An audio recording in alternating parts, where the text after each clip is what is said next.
Je m'appelle Guillaume Courtade, je suis en contrat d'avenir pendant 3 ans dans la maintenance au collège Didier Dora à Saint-Gaudens avec mon chef Fabrice Bain. Bonjour à tous, je m'appelle Fabrice Bain, je suis agent territorial du conseil départemental et je suis détaché au collège Didier Dora. Donc notre mission c'est de faire la maintenance de l'établissement, d'assurer le bon entretien des installations techniques et d'effectuer des réparations sur les biens dégradés des élèves. Et ensuite on s'occupe aussi de l'espace vert, toutes les pelouses, buissons, cours. Et ensuite on s'occupe aussi de la chaufferie principale qu'on va vous présenter.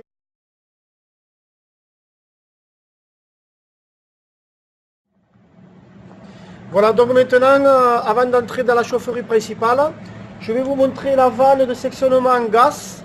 Donc c'est la vanne principale de gaz.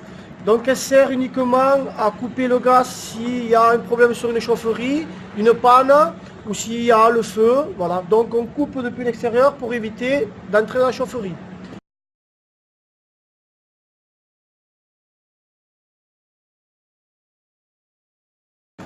Ensuite, je vous présente le coffret général de coupure électricité. Là, c'est pareil, s'il y a un problème défaillant sur une chaufferie, on peut le couper de l'extérieur. S'il y a une inondation, on n'a pas rentré dans la chaufferie, on ne risque pas d'être électrocuté. Un mot sur le tuyau jaune. Alors, le tuyau de gaz est réglementé par la couleur jaune. Le gaz est toujours de la couleur jaune. Voilà, donc ça c'est la conduite qui va du compteur général à la vanne de sectionnement. Il est de diamètre 125. Voilà.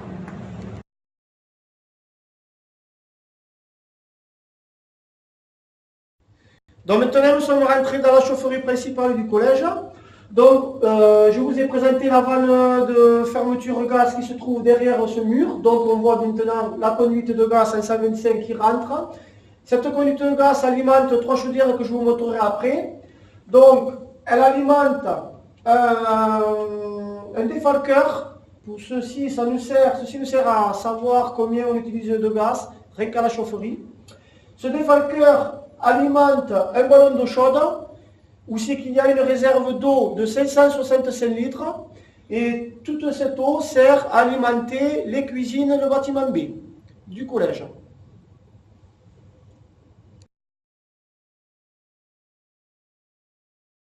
Donc maintenant, je vais vous présenter les 3 chaudières. Donc toujours le tuyau N125 qui alimente donc les 3 chaudières. Ces 3 chaudières sont en cascade, ça veut dire qu'elles marchent chacune après l'autre. Donc on a une grosse, une moins grosse et une plus petite. Donc quand il fait très froid, la grande chaudière, la numéro 1, démarre en premier. Quand les températures arrivent à la valeur qu'on a demandé, la seconde prend le relais. Et ensuite, pour réguler, on se sert de la 3e chaudière qui est la plus petite. Donc sur ces 3 chaudières, chaque chaudière a une vanne de gaz.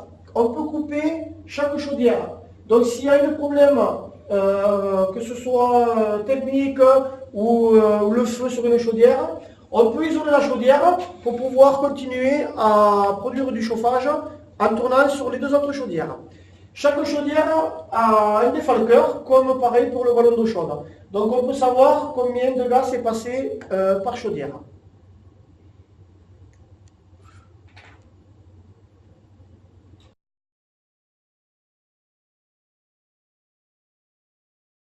Donc là on se trouve à la chaudière numéro 3.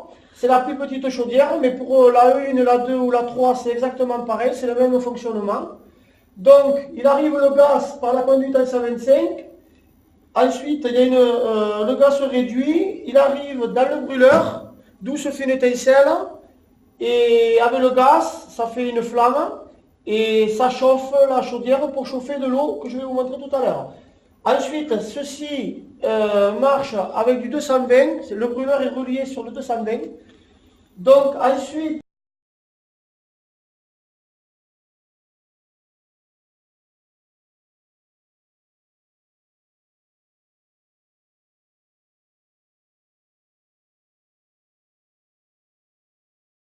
nous avons les fumées qui sortent de la chaudière et nous avons les conduites d'eau qui sont échauffés et qui vont alimenter les pompes.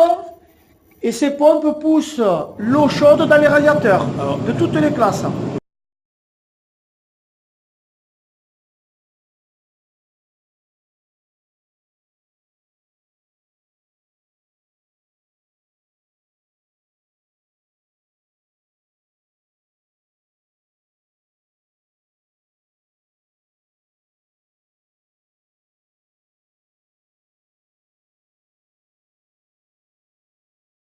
Vas-y, montre les conduites. Hein. Donc, les pompes sont ici. Ça sert à pousser l'eau dans les circuits primaires pour amener l'eau dans les radiateurs des classes. Et on peut voir la sortie des fumées là. La sortie des fumées se trouve ici. C'est ce conduit en inox. Donc c'est un conduit en 300 et qui part en cheminée sur les toits. Voilà. Et donc là, l'arrivée d'eau, et l'arrivée d'eau elle est où? Alors l'arrivée d'eau se trouve à l'entrée là-bas. Donc c'est ces tuyaux où nous avons cet appareil bleu qui s'appelle un filtre à bout. Voilà, donc ce filtre à bout est nettoyé régulièrement. C'est pour éviter d'amener de la boue dans les canalisations pour boucher les arrivées des radiateurs. Donc ce filtre, il y a des œillets, on le dévisse, on le nettoie et une fois qu'il est propre, on referme, on remet en eau et ceci est fait 3 à 4 fois par an.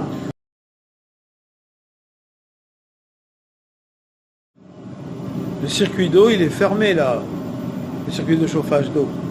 C'est de l'eau qui tourne. Alors c'est un circuit fermé, oui, effectivement. C'est un circuit, donc comme je vous expliquais, il arrive par cette conduite, les pompes le poussent, et ça arrive dans les radiateurs, et ensuite par retour, ça s'appelle une boucle fermée, ça revient à nos bonbonnes, qui se trouvent ici, on va vous le montrer. Nous avons une réserve de 1500 litres d'eau. Ici, 500, 500 et 500, 1500 litres. Donc c'est une réserve qui sert à amener l'eau dans les radiateurs. Et ceci est un circuit fermé. Et l'eau rentre où dans la chaudière? Alors l'eau rentre par ici, par le dessus. D'accord, on va le montrer. Je vais le montrer. Donc c'est les deux gros tuyaux qu'on voit là? Exact, c'est ça. C'est ces deux tuyaux. Celui-là, les deux arrivées d'eau et le départ. D'accord. Qui part aux pompes. Et celui-là, tuyau, c'est quoi alors? Ceci, c'est un tuyau aussi d'eau. C'est une sortie ou c'est une arrivée? Là, c'est une arrivée. C'est une arrivée. Les arrivées, elles sont en haut. Voilà, c'est ça. Donc voilà. Ensuite, nous avons un défalqueur. Pas un défalqueur, pardon. Un disconnecteur. Alors ce disconnecteur sert à bloquer. En fait, comme nous avons beaucoup de pression dans le réseau d'eau, ce disconnecteur sert à bloquer le retour d'eau dans la ville. Ce qui veut dire que si un jour il y a une fuite d'eau sur le réseau de la ville, de l'eau potable, cet appareil, donc le disconnecteur, empêche l'eau du chauffage à aller dans les compteurs des habitants de la ville. Voilà, c'est une sécurité. Parce que sinon, il peut y avoir la légionellose. On peut attraper la légionellose parce que l'eau chaude, il ne faut surtout pas la boire. C'est de l'eau très dangereuse. Donc c'est pour ça que c'est une sécurité cet appareil. Donc on le contrôle 2 fois par an. Et s'il est défectueux, il est remplacé immédiatement.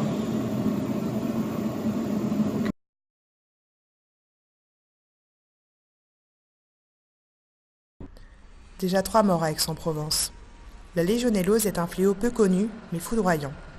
Cette maladie infectieuse, qui se développe dans les réseaux d'eau douce, frappe le plus souvent les habitants des vieux bâtiments mal entretenus par les syndics.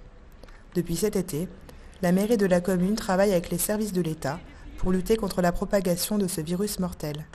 C'est un véritable problème de santé publique que ce problème de la légionellose. La bactérie légionnelle est un micro-organisme qui se retrouve dans les réservoirs d'eau naturelle, les sols humides et éventuellement dans les systèmes d'eau d'utilité, à l'intérieur et autour des bâtiments. Même si elle est présente dans l'environnement depuis toujours, elle n'a été identifiée officiellement qu'en 1976, suite à une éclosion majeure de Legionellose dans un hôtel de Philadelphie, éclosion responsable de plusieurs infections et qui a résulté au décès de 34 personnes. La contamination du système de ventilation par une bruine provenant d'une tour à proximité s'est révélée être la source d'une forme de pneumonie sévère, nommée par la suite maladie du légionnaire. On a compris à ce moment que la prolifération du micro-organisme et sa dissémination dans l'air pouvaient avoir des conséquences dramatiques. Aujourd'hui, cette bactérie n'est plus véritablement une énigme. Même si elle est habituellement inoffensive dans l'environnement, son habitat naturel, nous savons qu'elle peut atteindre certains réseaux d'eau pouvant contaminer l'air ambiant par la production d'un aérosol. La bruine contaminée par la bactérie représente effectivement le vecteur d'infection. Ces systèmes susceptibles de produire un aérosol sont multiples, comprenant entre autres les réseaux d'eau chaude domestique, les fontaines décoratives, les spas, les brumisateurs, les humidificateurs et bien sûr les tours de refroidissement. Cette bactérie pathogène atteint habituellement les réseaux mentionnés précédemment en survivant dans le système d'eau potable pour se rendre jusqu'à l'alimentation de ceux-ci. Comment est-ce possible, considérant qu'un traitement de désinfection d'eau potable est en place? L'explication réside dans le fait que la Légionelle est une bactérie parasite qui se développe à l'intérieur d'autres organismes qui leur servent non seulement de milieu de croissance, mais également de bouclier contre les produits de désinfection. En effet, la bactérie légionelle infecte d'autres micro-organismes de plus grande taille et plus évolués, comme les protozoaires ou les amibes. Ces organismes, aussi présents dans les réseaux d'eau potable, résistent aux traitements désinfectants usuels et les concentrations de chlore maintenues dans l'eau ne permettent pas leur élimination. L'amibe infectée transporte donc la bactérie à la manière d'un cheval de Troie jusqu'à certains systèmes d'eau où elle pourra proliférer si elle rencontre des conditions favorables à son développement.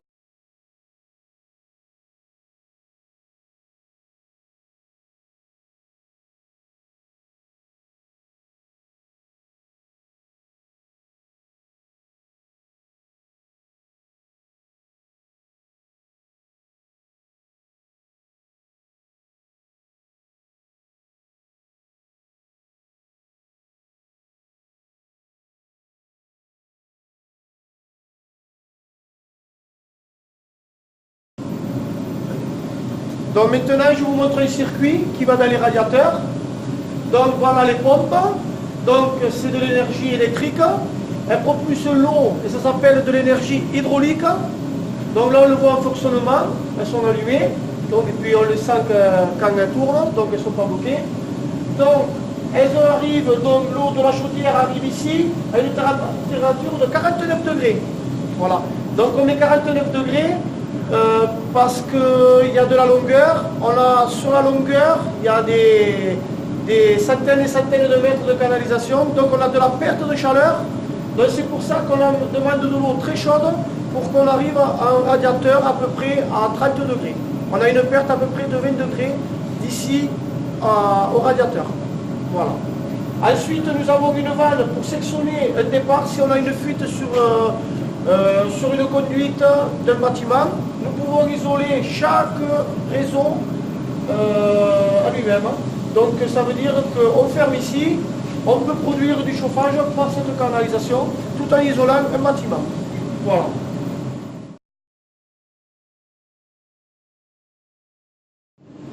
Donc pour la sécurité, dans toutes les chaufferies, c'est obligatoire. Nous avons des aérations basses qui se trouvent ici. Nous avons des aérations hautes, donc comme cette grille, il y en a plusieurs. Voilà. Ensuite, nous avons donc les vannes, ça fait partie de la sécurité, les vannes de coupure gaz. Nous avons des extincteurs, ici, à poudre, de 6 kg. Nous avons un 2 et 3 derrière, exprès, ils sont calibrés exprès pour cette chaufferie. Ensuite, nous avons la GTC. Donc la GTC, c'est un ordinateur, donc je vais vous allumer. Voilà, et on sait tous les départs de température.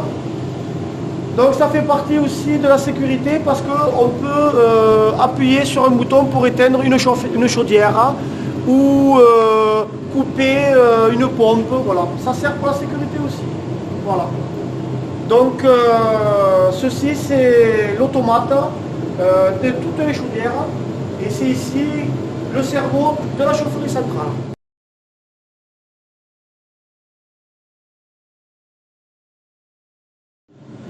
Donc pour conclure cette visite, je vais vous parler un peu d'argent.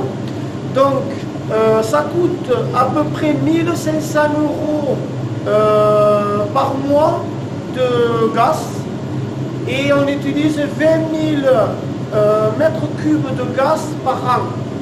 Donc c'est un coût très cher. Donc c'est pour ça qu'on a cet ordinateur qui nous régule les chaudières pour essayer de dépenser le moins d'énergie possible qui part dans l'atmosphère pour... Et au total, on est autour de 15 000 €, c'est ça? À peu pour près, l'année. à peu près, approximatif. Voilà. Merci. Merci à vous.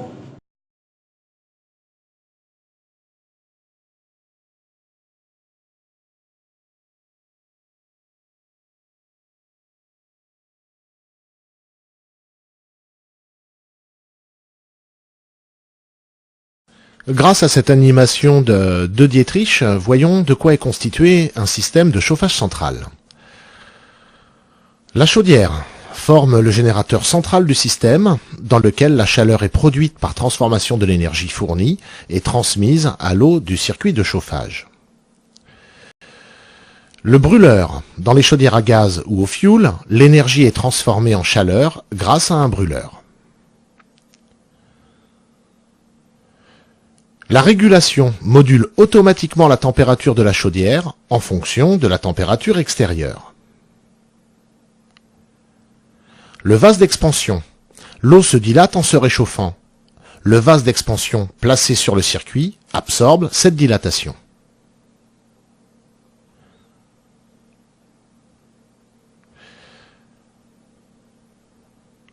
La soupape de sécurité.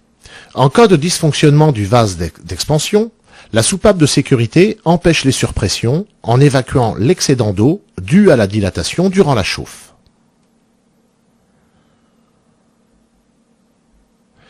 Le manomètre indique la pression de l'eau dans l'installation.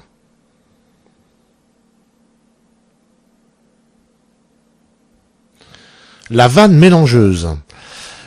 La vanne mélangeuse mélange, dans des proportions variables, l'eau de retour avec l'eau de départ pour un réglage encore plus fin de la température de l'eau de chauffage.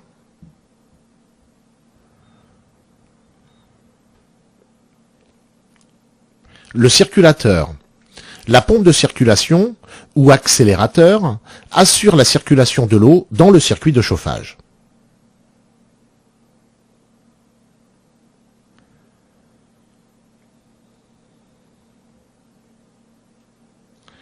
La vanne d'isolement. La vanne d'isolement permet d'isoler un organe du circuit de chauffage sans vidanger tout le circuit.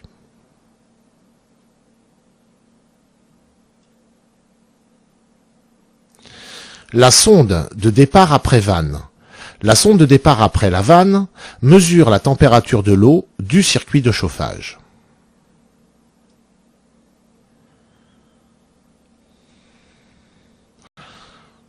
Purgeur automatique. Le purgeur automatique évacue automatiquement l'air contenu dans le circuit de chauffage. La cheminée, organe vital d'une chaufferie, la cheminée à tirage naturel, ou sous forme de ventouse, évacue les produits de combustion. La sonde extérieure. La régulation comporte une sonde extérieure qui mesure la température extérieure. Pour chaque variation climatique, la régulation ajuste automatiquement la température de l'eau du circuit de chauffage.